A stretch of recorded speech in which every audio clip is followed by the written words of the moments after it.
I'm Shivani Gupta and welcome to the Ask Shivani podcast. I believe that one of the best presents that you can give yourself is time to be able to sit down and ask yourself some questions. I believe that the quality of the questions that you ask yourself will determine the quality of your life. Hello, everybody, and welcome to the Ask Shivani podcast. I have got Sally Dillon on as my podcast guest today. Let me tell you a little bit about Sally. One of the really important things for her is her calling in life, which is to make a positive impact on other people's lives. And she's particularly got an interest in mentoring and empowering women. That's something we have in common, Sally, so we can have a big, long conversation about that. And she talks a lot about heart-based leadership in both careers and her life. She's a very progressive HR leader and coach. She's also recently left the corporate world to start up her own consulting and HR business. And she particularly focuses on change, whether it be business, employee culture, or individuals seeking some of that transformation. And she has a side gig. It sounds like a pretty big side gig, which a makeup and skincare range, which she's had for 3 years, and is pretty involved also in her community through Rotary. In 2019, she did this amazing book with 19 other women called The Changemakers, and it became an Amazon best-selling author. Sally, welcome. Thank you. Thank you. It's funny to hear that all said like that. It is, isn't it? Well, you have achieved all of those things and perhaps much more. Tell us a little bit about when people talk about their journey, it's not just kind of step by step, but mainly the really big ups and the really big downs that have got you to where you have today. Sally, tell us a bit about that. Okay. Gosh, there's been a lot. There's been a lot going on in the last 15, 20 years. I guess I would start with, I started in recruitment back, 15, 20 years ago. And that was just so much fun. And I think that sort of got my start in HR almost. It was the old days where we were going into businesses more so and actually helping advise on their structures as well as their recruitment needs, which I think it's changed a little bit these days. So my parents always said they couldn't believe that I managed to get a career out of talking to people because I talked to so much at home. But I guess that was the first stint. And then I did this sort of initial gig in a HR space as a favor for someone, and really went, oh no, this is more me, more branching out. So I think finding that connection with people, I guess I've always been curious about people. And then finding that also from a business perspective, people are great, businesses are great. Here's the link. So it's just something I took, I guess, like a duck to water, and I think I've always been someone who's been, I guess, approachable. People, even first meetings, they sit down and suddenly their life story's coming out. And I definitely found that in the HR space. So I think some of those really pivotal moments for me, very early in my career, I had a person come and speak to me who was suicidal. It was late on a Friday afternoon, and they came in and just said to me, I'm afraid to go home. And that was probably about 2, 3 years into my HR career. And we did get that person some help, and we got all of that sorted, and they're doing very well now. But I think that was the moment where I realized how much of an impact, not only HR, but I could make on people if I was approachable and available for people to talk to. And I think that's been what I call the HR evolution, or the HR revolution, is around, historically, HR people have either been all advocates only for the employee or for the business. They've either had one slant or the other. I think mine is trying to find that win-win for both. So being approachable, still having some frameworks to work within, but then that way, the whole person, you're learning the whole person, and you're learning how that person needs support to thrive at work. If people are thriving at work, the business is thriving. So I think that's kind of those pivotal moments for me around what I do and where I think I'm a little different. to one or the other. Yes, there's rules. Yes, sometimes there's misconduct issues that you have to manage in a certain way. But my belief is, get people thinking, get people engaged, be a person, treat people like people, and people will thrive. And tell me about the decision to finally leave the corporate world. I certainly did that in my career at some point and entered mentoring as well. And so what was that catalyst or that last bit when, yeah, this is what I'm meant to do? What got you into that? I think I had been thinking about it for a couple of years, and I probably dabbled in it just before my previous role. But then I got offered the previous role, and that role really spoke to me. And I was like, I have to do this role. And I had a great time there for 3.5 years, but I kind of, I had achieved what I wanted to achieve there. There was some more change going on, and I was like, it just feels like the right time. So I guess then I had did thoughts and discussions, talked to my husband, of course, and said, should I go back into the corporate world or, go out on my own? And, he was like, you've been talking about this going on your own for a long time now, and I want to help.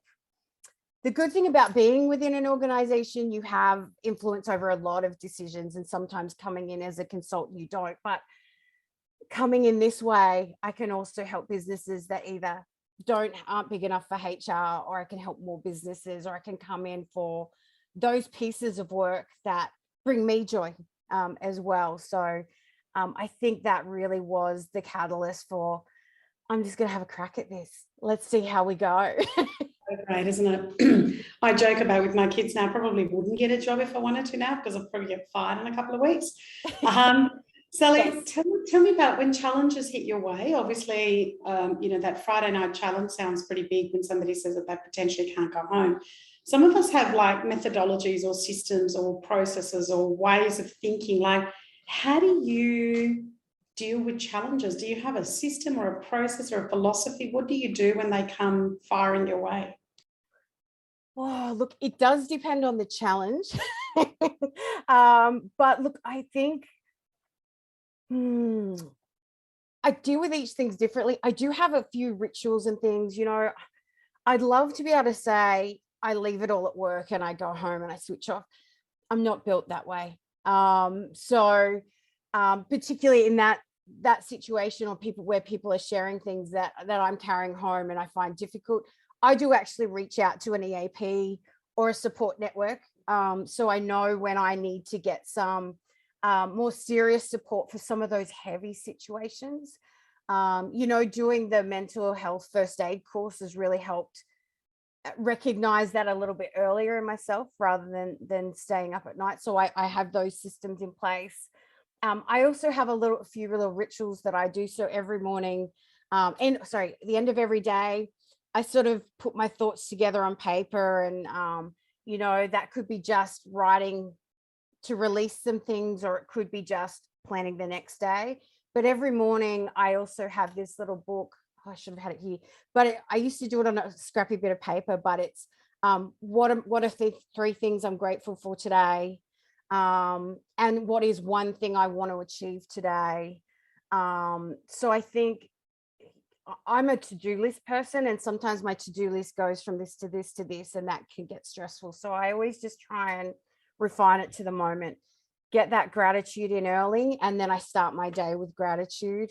And the other stress releases are probably the same as everyone else, right? I have cocktail Saturday nights with my husband. I like a little bit of trash TV and a bit of self-care with a mask on a Sunday night. So a few different ways to deal with a few different things. Awesome. That's great. What about the future? I mean, you might be able to weave in the skincare thing that you've got going on too. Tell us, what does the next 1, 2, 5, 10, 20 years look like? What are some of the future things that you want to be able to do and achieve?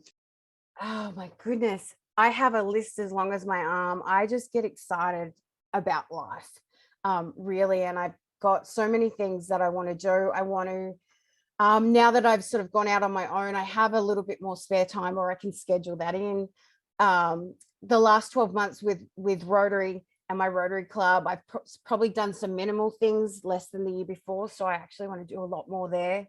I want to do more mentoring of women in that space, and that comes in many forms. Even the makeup and skincare business, often I have conversations with women around, confidence and things like that. They never buy a thing from me, but it's really about providing a support, helping them get on a path. So doing that. I also think, HR, broadly speaking, I want that to be available to everybody. And I think in my business space, while I offer that service now, it's really about getting that out there. Like sometimes I find in my friends group, they'll say, hey, Sally, I've got a HR question. Oh, hey, Sally, I'm not sure how to ask for this. Hey, Sally, I'm not sure if this is an issue. I want to resign. I want to make a complaint. I'm not sure how to do it. It's getting the HR support out to everybody. At the moment, I guess businesses businesses and people looking for leadership coaching has really kicked off in this last 6 weeks that I've launched, but making these services and support available to everybody, making them affordable for people to get advice, I think is really important. So that's an area I'll be focusing on in the next 12 months about how do I get that service to the people? What does that service look like? And just making that a normal conversation. Sometimes people just need to bounce something off somebody and they can't go to their HR department, or they're not part of a union. Union also offers that service. So that's really something in the business space I want to do.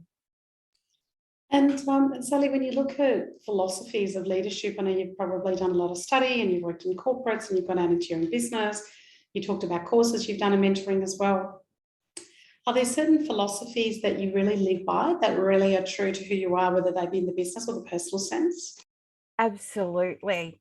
You always employ people who are smarter than you or better than you at things. I mean, I know old school, a lot of people were threatened by that. But if you have people who know things that you don't, and if they fit the right culture, it lifts the whole team, it lifts the whole business, it lifts you as a leader and as a person. And I really think that's probably the most important. I mean, as a leader, my role is to bring out the best in people and let them shine. And if you know more than everybody else, there's only so much you can bring out of them, and there's always that ceiling for them. Whereas if people are teaching me as much as them, you're much more fulfilled. So don't be afraid to employ the person that knows more about you or has higher qualifications than you in something, because you'll all bounce off each other if you've got the right culture. And I'm not sure cocktails on Saturday count for wellness, but for some of us they do.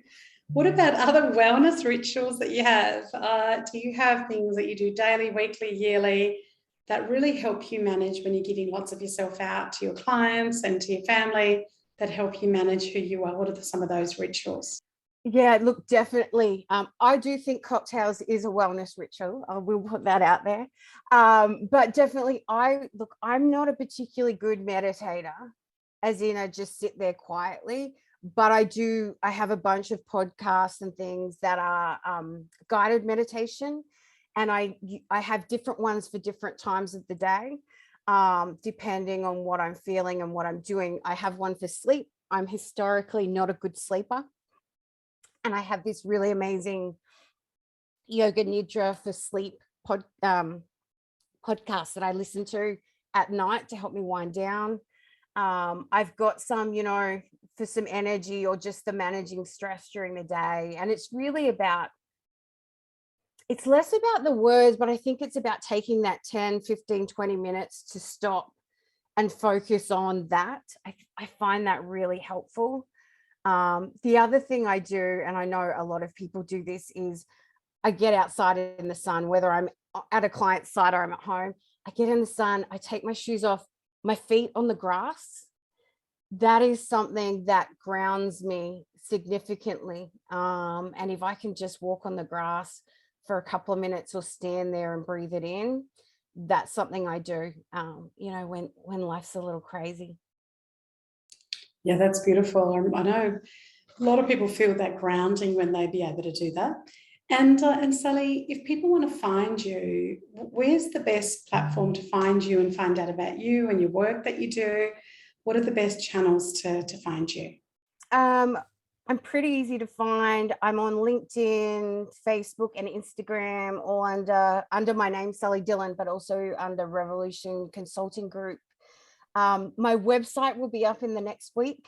So potentially by the time this goes up, it will be up. We just did some photos on the weekend. So that website will be www.revolutionconsultinggroup.com.au. But always just reach out for a chat. Any questions, if you just want to talk about where you might want to go, I'm always open for a chat to see if I can help. Awesome, Sally. Thank you for being on here today. No worries. Thank you so much for having me. I really appreciate it.